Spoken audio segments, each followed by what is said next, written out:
All right, thank you so much for joining me in this lecture. This is going to be the first lecture for today, and this is about research ethics. And let me clear you one thing, that this is going to be the last lecture for the subject name research aptitude in the syllabus of paper 1. Okay, so today we shall be finishing the research aptitude completely. It's the only topic left in that specific subject. And after that, from tomorrow onwards, we shall be starting the third subject contained in the syllabus of paper 1. And this is about communication. And this is as important as other subjects. And uh, I have already given you the complete information regarding the research aptitude, and I must tell you, this was the scoring subject. I believe that some of you would be thinking that the different tests that we have gone through, like normal distribution, basics of hypothesis. After that, we did about some data techniques. Okay, so in types of researches, these kind of things we have already gone through. Some of you would be thinking that these are not that much easy, but if you make a comparison of these with some other subjects like people and environment, and after that there is a higher education system, because they are containing the large syllabus. So that's why I'm again and again telling you that you have to focus on those subjects firstly which are high scoring, not for those subjects which are your favorite ones. Okay, because each and every subject has to be given the equal importance. Only then you can expect your exam to be qualified, because in total the paper 1 shall contain 50 questions, and each question shall be of 2 marks. So total weightage of the paper is 100 marks, and these 100 marks have been divided into 10 different subjects. So each subject has equal weightage of 10 marks. Okay, so from research aptitude, 10 marks test shall be there in the examination, and you are supposed to make your at least 4 questions right. And I must tell you, if you have gone through from each video lectures, each and everything in a detailed manner, if you have gone through from test series, after that notes provided by me, if you have listened me very carefully, not just once but twice or thrice, for all the live and recorded videos, I must tell you, your 4 questions can be made right.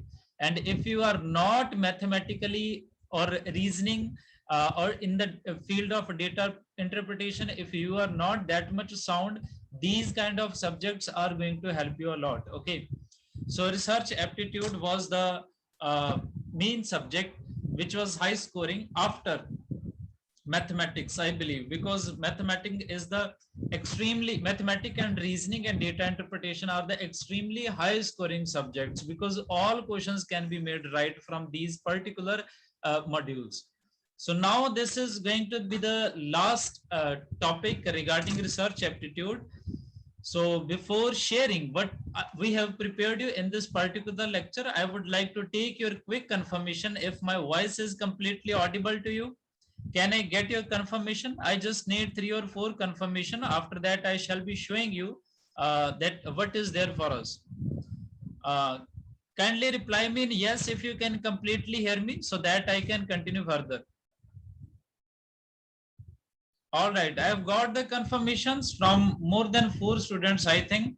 So now I'm just going to share what we have for you, and this is the last topic and very important one, not only from the exam point of view, but the students who wishes to pursue further research as well, because you have to know about some ethics of research. So these are about research ethics.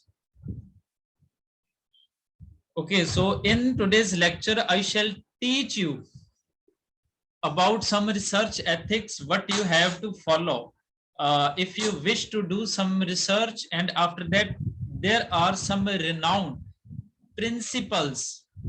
Okay, there are some renowned principles which you have to follow in order to conduct your research. Okay, so these can be known as values, these can be known as ethics or codes or anything. Okay, which teaches you that you have to be very careful regarding your study, regarding your research. Okay, you have to be very honest regarding your research.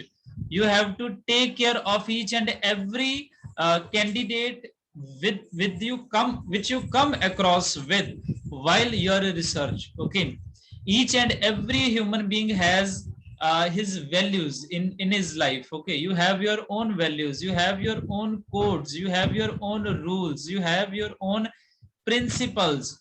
Okay, and you apply all these things in your daily lives as well. So in this way, there are some ethics which have been given as a research ethics which we have to follow if we wish to conduct any kind of research. And these research ethics or principles are universally applicable. Each and every researcher has to do that. And I'm going to tell you a very harsh reality, not in just Indian context, but the overall research context. We know uh, only few researchers around the world. 5% is still more. Okay, only 2 to 3% are renowned scholars which we know, because they genuinely contribute to the research. Otherwise, there are number of researchers who just replicate the work done by someone others. Okay, so we have to follow the research ethics. We have to produce something in a way that can be for the betterment of the society, that can contain the honesty, that can be useful someone others, because research has only meaning. First is to find something new, to find something new. In the very first day I taught you this, to find something new. And secondly, it should be useful for the society. It should be useful, it should be very productive, it should be helpful, it should solve the problems of the society, solve problems. Okay, so that should be your purpose. So all these things are contained under research ethics. So what I'm going to teach you, first of all, what are the areas of research ethics, and after that there have been two kind of principles given for conducting the best kind of research. And after that I shall tell you how people cheat, how people cheat in their research. Okay, how people cheat, how the cheating is done in case of research. So these three topics are going to be covered in this specific lecture. And most importantly, I'm going to tell you, just don't be demoralized with that. Only 2 or 3 times the question from research ethics has been asked, but still we have to go through from this, because we cannot leave any topic. And when I tell you each and everything as per our experience, as per the topics we have gone through. We are teaching you each and everything necessary for the paper. So you cannot skip this, and do not study in the way by taking into account only aim to qualify NET and JRF. Okay, that should not be your only purpose. Your purpose should be, if I am teaching you, your purpose should be learning first. Okay, learning first, learning and gaining knowledge. So that should be your purpose. Okay, whether this is important, whether this has the low probability or anything else, but your purpose should be gaining knowledge, because even if this is not being used right now here, it can be used later anywhere else. So these are research ethics. So there are 3 kind of objectives in the research ethics. Okay, so first you have to protect your human participants. This is the first objective, and this is also the principle as well, but we have written it as the objective as well. So it's not going to make any kind of difference. So what is the participant, or who is the participant? Anyone relating directly or indirectly with your research, you have to protect him. Okay, whether this is your respondent, whether this is your fellow researchers or anything, you have to protect their interest. Their interest should not be harmed. So this is the first objective of a fruitful research. The second one, your research should be in the way that it should serve interest of individuals, groups, and society as a whole. Okay, it's the second objective or second goal or second aim, it can be said anything, is to ensure that research is conducted in a way that serves interest of everyone related to you, of your target audience. Then your research should be of a specific research activity. It should include these. The third objective is to examine specific research activities and projects for their ethical soundness. So everything you do, it should have it should contain complete structure. When we talk about research activities, we are generally talking about the process of research. You have to follow each and every step in a very objective manner, whether this is going through literature, whether this is finding the gaps, whether this is choosing the objective or achieving that objective, anything. You have to be ethically very sound. You have to follow very fruitfully all the projects. You have to looking at issues such as management of risk or anything like protection of confidentiality, and the process of informed consent. So basically, this third objective is telling you that you have to examine all the activities prior to start your research. So that should be the objective of research as well.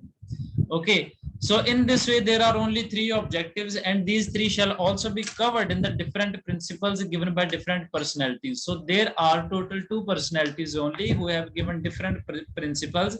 The first is a human being, and the second is an American institution. So now I'm going to tell you what should be the principles of a sound research or an ethical research. So Bremen and Bell in 2007 wrote a research paper. I told you that each and every renowned personality who has given any kind of a contribution directly or indirectly to the society, he was once a research scholar. So we should produce the research scholar in the way that they should benefit to the society. I know a number of research scholars in our area or in different areas who have made the greatest kind of a contribution, which is still being followed by our fellows. Okay, so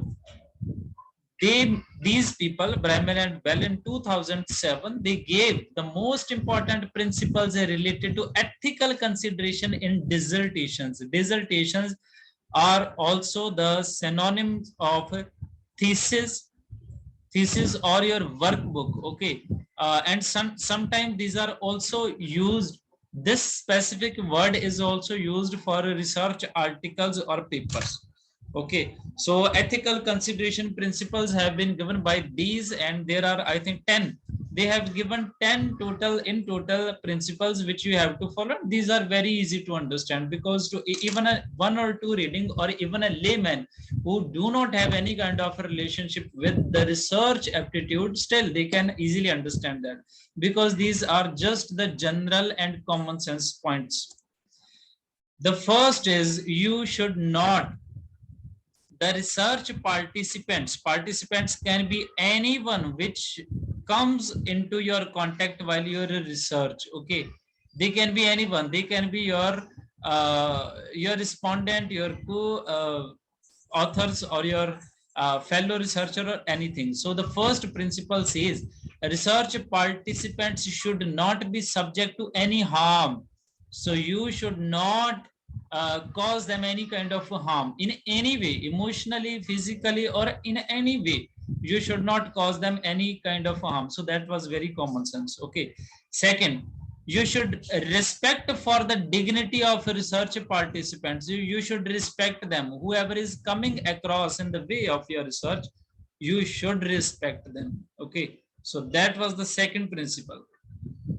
The third, you must obtain full consent should be obtained from the participants before the study. If you wish to use the skills or the knowledge or the values of any of the participant, you must get their full consent. Only then you should go through. If they are not willing to talk to you, if they are not willing to communicate with you regarding your specific subject or specific research topic, you just leave their way. Okay, so there are number of other respondents in complete population. If there are 100 respondents or 100 participants, if you have taken sample of only 10 participants, in even if in these 10 participants 2 are not willing to talk to you, then you should not uh, bother them.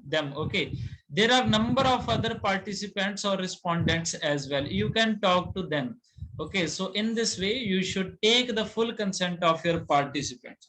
Then protection of privacy of research participants, their privacy must be ensured, because sometimes they are not willing to disclose their information. Suppose if you wish to do the research on the topic of how much is the level of income of the people in your surrounding area. Okay, this is the kind of uh, this is simply the kind of primary research. Okay, you have to make the questionnaire, and if you ask these kind of a question to the people or your participants, that how much do you earn on monthly basis or quarterly or annual basis, do you really think that they shall reply you in a very right manner?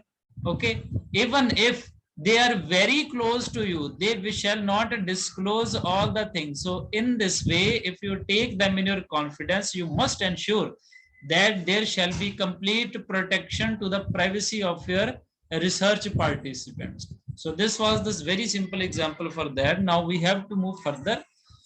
So this is, there should be a level of confidentiality. There are some of the things that you are not supposed to reveal to anyone. Okay, that should be between you and your participant only. These should be very confidential and very secret. Then anonymity of individuals and organization participation has to be ensured. If anyone do not want to disclose their name, so you should not force them to write up about their personal things. Okay, you cannot ask any kind of direct personal things to your participants. So these were the principles. Okay, I think these were the we have gone through from 6 principles by now. So this is the 7th one. It's just saying you any kind of deception, that means cheating, any kind of cheating or exaggeration. Exaggeration simply means you have only one point, but you are proving it from different point of views to make it bigger. Okay, so this is known as exaggeration. You have only few things, but you are showing in the way that you have a lot of things to say. These should not be the things in your research. Okay, any kind of cheating or exaggeration about aims and objectives must be avoided. These should be avoided. You should not do these kind of things. Then affiliation in any forms, source of funding, as well as any possible conflicts of interest have to be declared. If there is any kind of affiliation with you with some other research scholars, or if you had source of funding for your research, that should be completely declared, or that should be disclosed in a way that it should show the contribution of someone else as well in your respective research. Then so any type of communication in relation to research should be done with honesty and transparency. Okay, everything should be done with honesty and transparency. You are communicating with anyone, with your supervisor, with your fellows, with your peers, with your colleagues, with your friends, with your family, or anyone else. If you are discussing about something regarding your research, it should be clear, it should be honest, and it should be transparent. Then any type of misleading information should not be there. Okay, you should not mislead, because I'm going to tell you a very very good thing which I genuinely believe number of you, because I think only 6 or 7 students join on daily basis, others just see the recorded lecture or not. But I'm going to tell you that number of you, I around 80% of you would not know the harsh realities in the field of research. Okay, people do these as well. They print out the misleading information, and when people like us come across with this kind of information, then we feel very bad, and we try to email them that in your research paper or in your article these are some lackings, these are some problems or drawbacks which you should not have written in your research paper. And we never get reply of their email, and even if we get the reply, they just reply that we shall be talking in 2 or 3 days, and their 2 or 3 days never come. So in case of misleading information, the further researcher, the future researchers becomes very problematic, because your own written, because this is a very beautiful phrase or idiom used in the field of research, that your research your research becomes Bible for someone else, because your research is going to be read by number of other scholars, because they have to find the research gaps, because research is not going to be finished ever. There are more than 600 universities and more than 10,000 colleges in India. Okay, number of researches are being conducted. If any kind of misleading information is there, what shall be the result of that? The result shall be very simple. For the next generation, when they shall read these kind of paper, and if they do not have any kind of basic knowledge which is gained after years of experience, okay, if they do not have that kind of knowledge, then they shall be misled, and they shall believe the research of that misled information. So this is the result of that. So I think all the 10 principles we have already understood. Okay, these were not that much difficult to be comprehended. Now we are going to move further, and I'm going to tell you some other principles given by a very renowned institution, that was United States National Institute of Environmental Health Sciences. They have given some research ethics and some principles which we have to follow. Okay, these are almost same. I think all the 10 principles of given by them are also same what we have already gone through, but still I thought that we should be included in that, because we have to cover everything.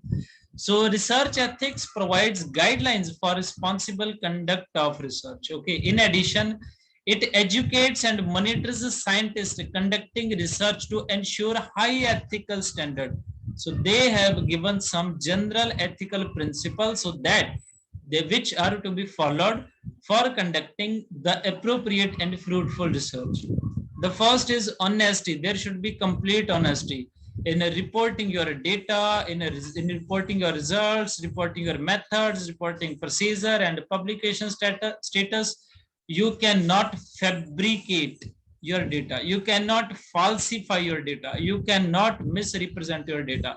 Once this was my experience, that I found a research paper relating to my specific area. I'm not going to reveal the name of that specific author, because I know them, because he is a very renowned personality as well, because he had in his credit more than 40 research papers that time. Okay, so they had given a tabular format. Okay, they had done a research in the way that they took the data, the some market research data was there. Okay, they applied a specific technique, and that data contained the data for more than past 20 years. Okay, so they applied a specific technique, and after applying the specific technique, they found a concluded table which contained some kind of values. Okay, like statistical values like t test score, z test score, F test score and these kind of probability scores they had calculated in that tabular format. I still remember that case.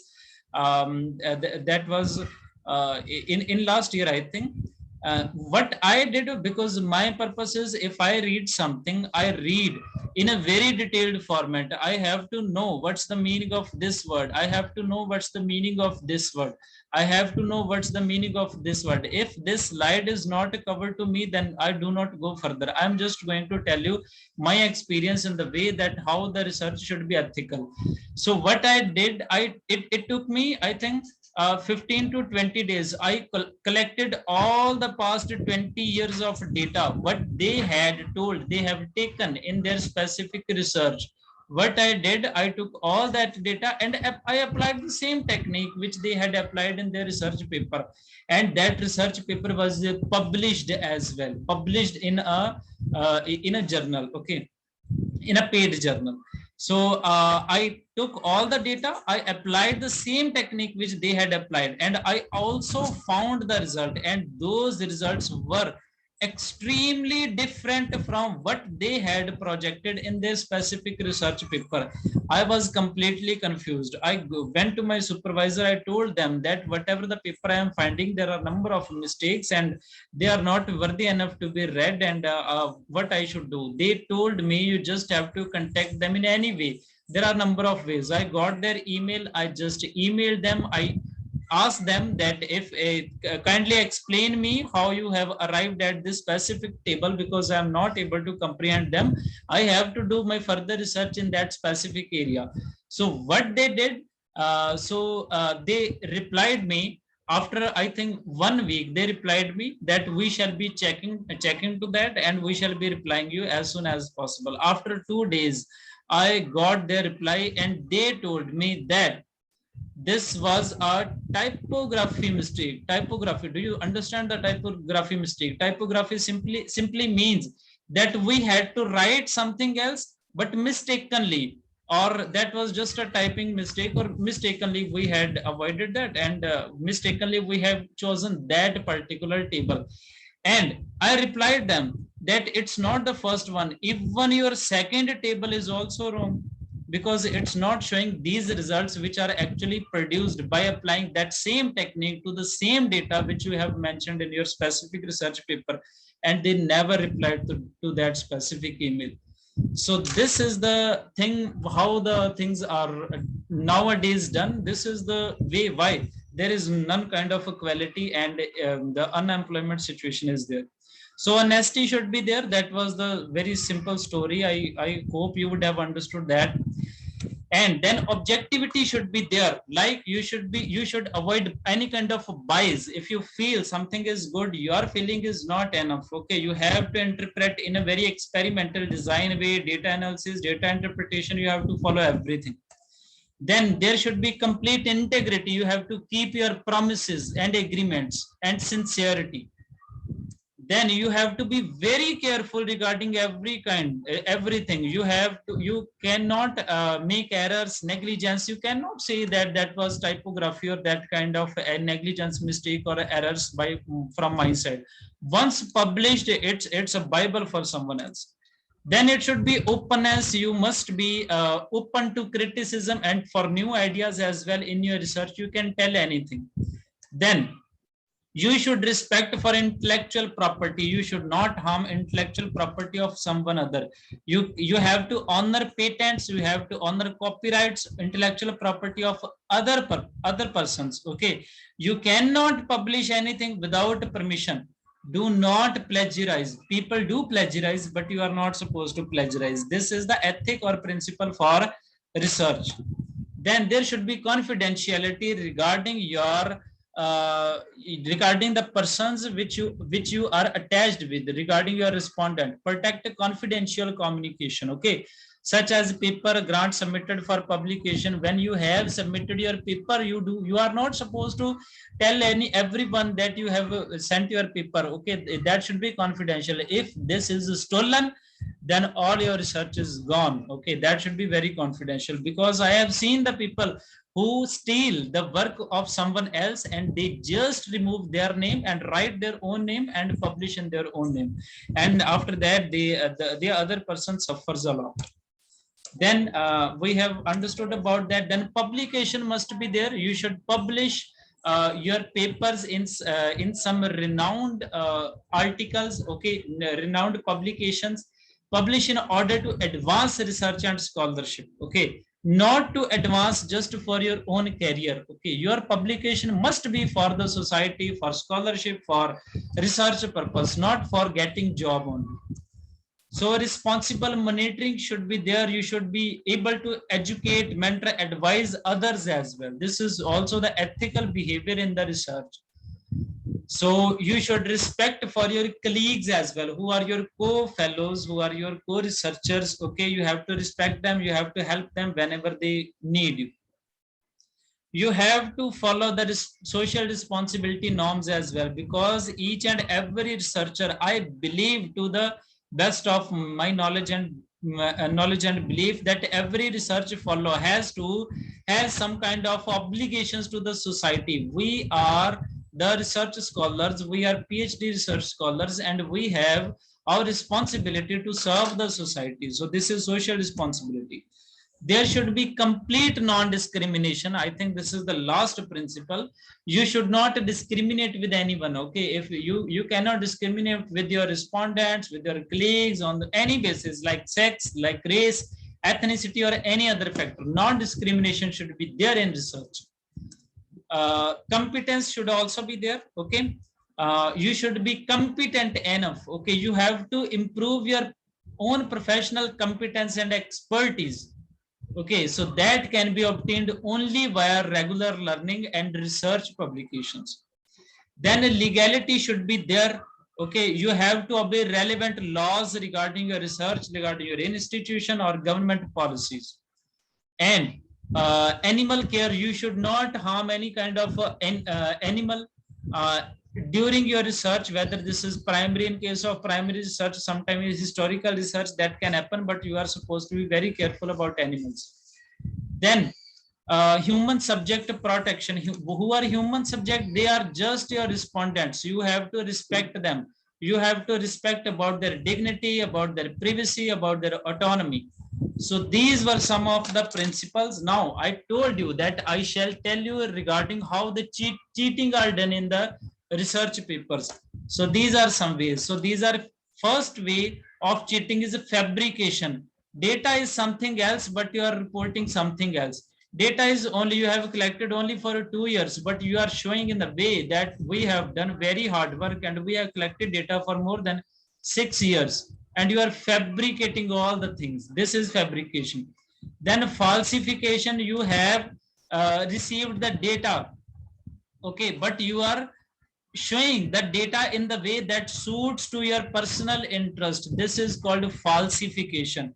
Okay, so like changing data, omitting results, changing results, these kind of things are very normal in these kind of days. Okay, I think this is the last one. This is plagiarism. I have taught you many times. This is just copying the work of others and showing like this hard work has done by us. Okay, there is A person, there is B person. B has worked hard a lot and published many research papers. He is very new, but he is very clever. He is just using the researches done by this man, just copying the work of them, and just saying that these particular area research has been conducted by him. But luckily, I'm feeling very lucky that now we have number of tools and softwares available for checking the plagiarism.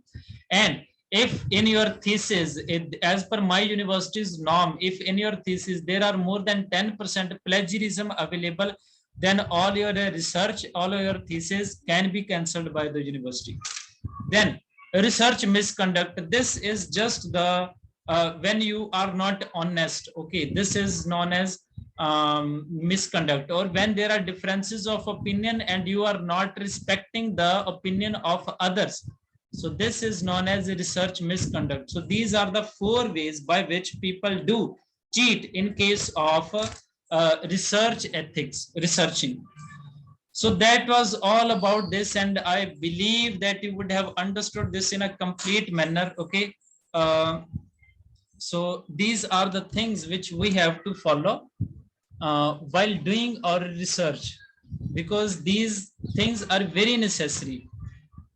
When we have done something, when we are indulged in these kind of extreme areas like researches, we have to be very careful. And I must tell you, whether you are in the future after qualifying net JRF examination, if you are going for further research or not, that's the other choice. But I must tell you, just to go through from at least 10 research paper. These are easily available and downloadable, and I am preferring you the only research portal from which these can be obtained. This is the Google Scholar. Just type some keywords and download the papers. You shall get extreme kind of knowledge, I must tell you, which you have not received at the time of your graduation and post graduation. This is the way how people do. I read the research paper on daily basis, at least one paper. I have read a lot of literature. That's why we genuinely believe that we have stood somewhere. So this is the reason why we stand somewhere and we are able to teach you all. So in this way, we have completed the research aptitude complete module. From the tomorrow onwards, we shall be going through from the communication, and the message shall be floated to you via WhatsApp. So thank you so much for joining me. And I'm going to tell you, some of the students in this particular batch are from some other streams as well. Nowadays, the management concepts are going in the paper 1. You can join that as well. That is completely free of cost for you, and that is very helpful for each and every stream. Okay. Thank you so much. This is Gurpal Singh from Gursur Education.